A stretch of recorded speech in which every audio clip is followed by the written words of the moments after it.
देश के चारों कोनों में स्थित 736 जिलों में 1100 से अधिक ऑक्सीजन प्लांट्स की स्थापना एक अभूतपूर्व प्रयाण जो संपूर्ण भारत के 1200 से अधिक अस्पतालों को मुस्तैदी से ऑक्सीजन मुहैया करवा रहा है। आपका इस पावन धरती पर आगमन देवभूमि के लिए एक दिव्य अनुभूति है। मान्यवर, विश्व के सबसे बड़े लोकतंत्र के हमारे यशस्वी प्रधानमंत्री का अतिथि देवो भव की सनातन परंपराओं के अनुरूप शॉल एवं पुस्तक भेंट कर हार्दिक अभिनंदन करते हुए माननीय मुख्यमंत्री जी। युवा, ऊर्जावान और उत्साही मुख्यमंत्री मेरे मित्र श्री पुष्कर सिंह धामी जी, ये देवभूमि ऋषियों की तपोस्थली रही है। योग नगरी के रूप में ये विश्व के लोगों को आकर्षित करती रही है। मां गंगा के समीप हम सभी को उनका आशीर्वाद मिल रहा है। आज से नवरात्र का पावन पर्व भी शुरू हो रहा है।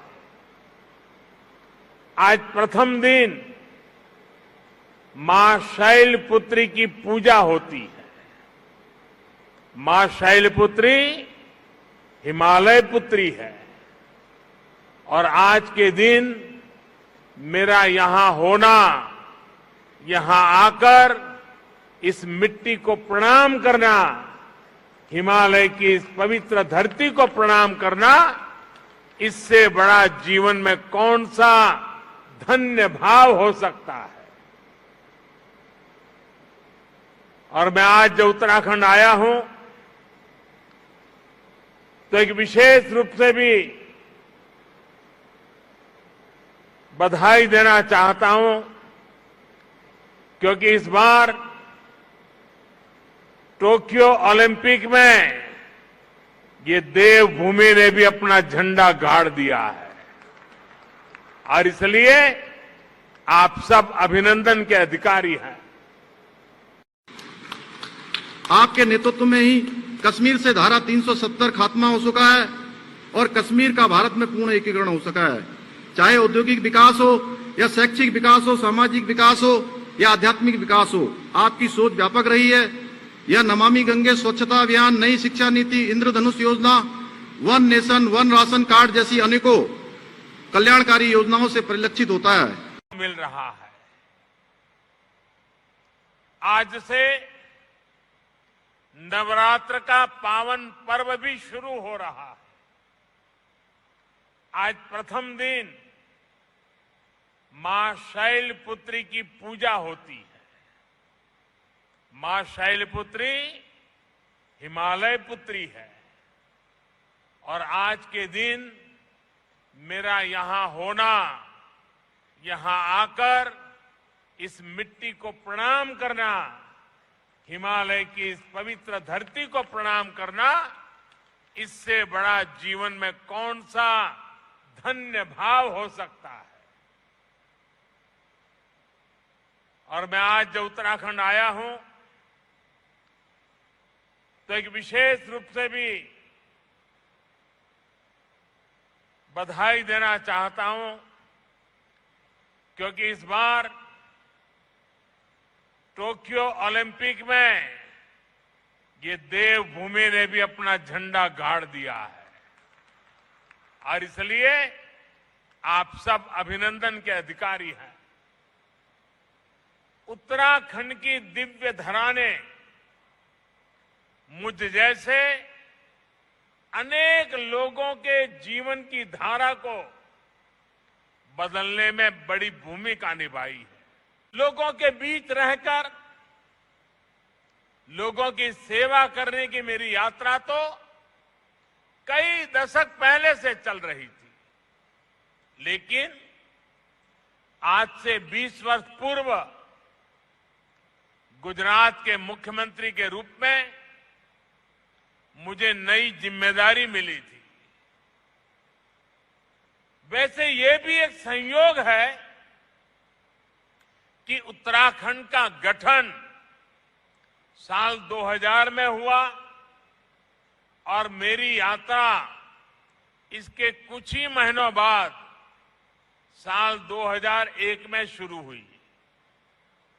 साथियों, सरकार के मुखिया के तौर पर पहले मुख्यमंत्री और फिर देश के लोगों के आशीर्वाद से देश के प्रधानमंत्री पद पर पहुंचना, इसकी कल्पना मैंने कभी नहीं की थी। कल्पनीय लक्ष्य था, लेकिन भारत ने इसे हासिल करके दिखाया। साथियों, यहां उपस्थित कई महानुभाव इस बात से परिचित है कि ऑक्सीजन के प्रोडक्शन के साथ ही उसका ट्रांसपोर्टेशन भी कितनी बड़ी चुनौती होता है। ऑक्सीजन ऐसे ही किसी टैंकर में नहीं ले जाया जा सकता। इसके लिए खास टैंकर चाहिए होता है। भारत में ऑक्सीजन प्रोडक्शन का काम सबसे ज्यादा पूर्वी भारत में होता है, लेकिन मुश्किल ये कि जरूरत सबसे अधिक उत्तर और पश्चिम भारत में पड़ी। भाइयों और बहनों, लॉजिस्टिक्स की इतनी चुनौतियों से जूझते हुए देश ने युद्ध स्तर पर काम किया। देश और दुनिया में दिन रात जहां से भी संभव हो वहां से oxygen plants, oxygen tanker arrange किए गए, स्पेशल ऑक्सीजन ट्रेन चलाई गई। ऋषिकेश कर्णप्रयाग रेल लाइन से भी उत्तराखंड की रेल कनेक्टिविटी को और विस्तार मिलेगा।